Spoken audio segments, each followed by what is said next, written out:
Getting to Masters wasn't easy. I'm not going to lie. I was fairly toxic at times. I'm not proud of it, but that's just the game. Sometimes you get toxic. Gotta do your best to tone it down. Hello everybody, my name is KingStix, and today I want to talk to you about how I got Masters in League of Legends. This is actually my first season getting Masters. I got Masters earlier in Season 7 on a Prichinate God, but I finally got Masters on KingStix. It took a little bit of grinding, but it didn't take me more than 500 games in ranked, so I'm happy about that. I don't want to be one of those players who has 2,000 ranked games. Anyways, I want to talk to you guys kind of about what I've done and what I've been doing to make that step from being a diamond player into high diamond into Masters. So I've been a diamond player for a couple of seasons now, for 2 or 3, but I've never been able to maintain high diamond 1 or even get to Masters. I had been hard stuck for some time in high diamond, so I'm going to share with you guys 3 tips that I personally used to make that step out of diamond into Masters. The main thing is you're going to need to start playing on meta champions. You're playing with a lot of really good players at this point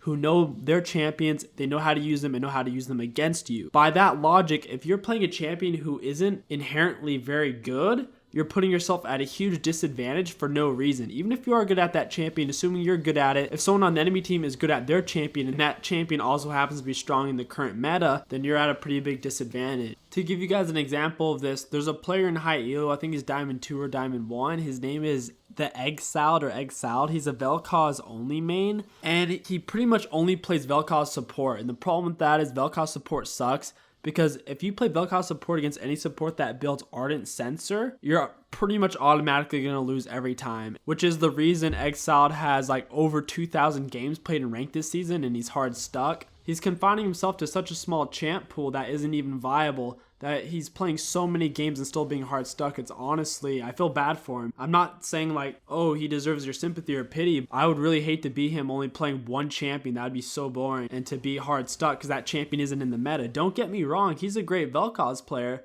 but Vel'Koz is only so good, especially his support. It's really frustrating getting him on your team too, because you know there's a good chance you're going to lose. By the way, I'm talking about high elo. In lower elo, it's a little bit different.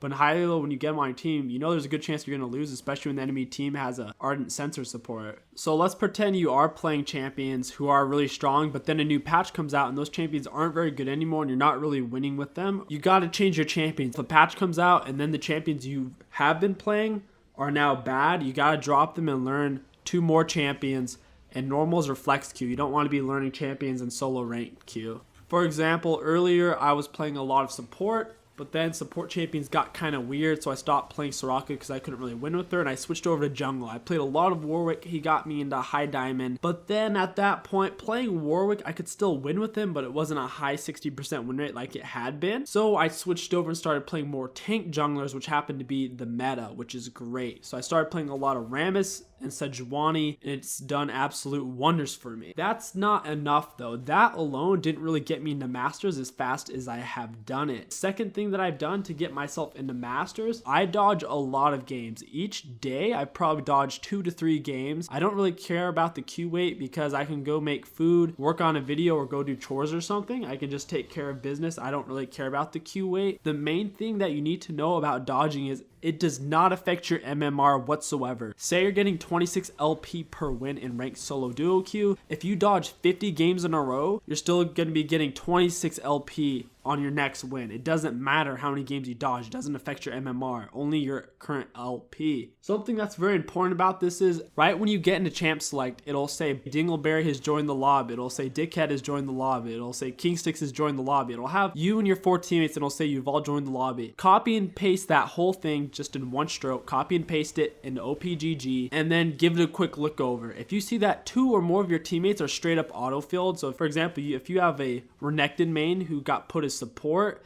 and a freaking Zed main who got put as jungle, then you're probably going to want to dodge it. It's not worth putting yourself through 30 minutes of pure misery for a nearly guaranteed loss. This happened to me the other day. I was in champ select and I OPGG'd my teammates. Boxer Pete was on my team. I already know he's a trend 1 trick, but I just checked just to be sure. And sure enough, he was bot lane on our team, so that was really bad news.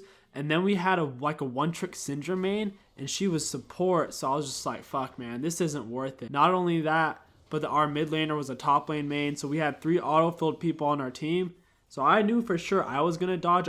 I waited till the last few seconds until like the 2-second, and then I exited out my League of Legends client, thus avoiding the loss and only losing a couple of LP and losing 0 MMR and not hurting any of my win rate. So basically, 2 or more people autofilled on your team, you're going to want to dodge. If you have 1 or none people on your team who are autofilled, then you should really play the game. It's worth it. And that's honestly helped me win a lot more games and waste a lot less time grinding. Now, I will say I'm not in high masters yet. I'm actually at master 0 LP because I just got it. My win rates are honestly all pretty solid. I just wanted to let you guys know what I've been doing. So the main thing is play on meta champions. The second thing, you got to be willing to dodge. If you can tell you have a bunch of autofill teammates, or if you have a full AD comp is another good time to dodge. Full AD comps rarely win. Or if you have a full AP comp, then probably don't want to play that either. However, if you do have a full AP comp, a full AD comp, or you have no tanks on your team, that is okay depending on what the composition of the enemy team is. For example, if the enemy team doesn't have any AP or AD or any tanks, then it doesn't really matter what your team has because you can still make it work. The problem is though, is when you have a shitty composition and you're going up against an enemy team with 2 super tanks, a support, and a hyper AD carry, you're going to lose that game 9 out of 10 times. It's not worth doing that to yourself. And for the third tip I'm going to give you guys, I've given it in my other videos, is you gotta be willing to mute people. There will be people in your ranked game, no matter what elo you're in, that will be constantly trying to piss you off, or they'll just say something that's just so stupid that if you respond, you're just gonna get even more pissed. And if you don't respond, you're still gonna be annoyed by it. So just by muting their pings and their chat, you're gonna save yourself a lot of thinking power, and this will allow your decision making to be a lot more clear, crisp, and not clouded. For example, if someone's pissing you off, you might try to steal their CS,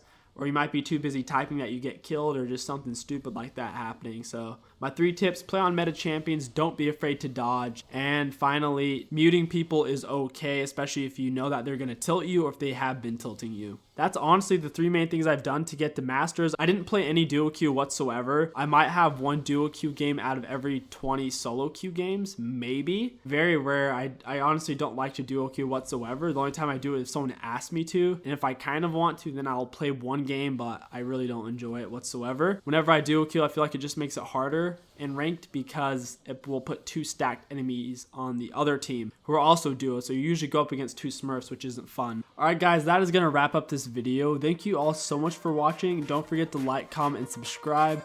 My name is KingStix. Thank you all so much for watching, and I'll catch you next time.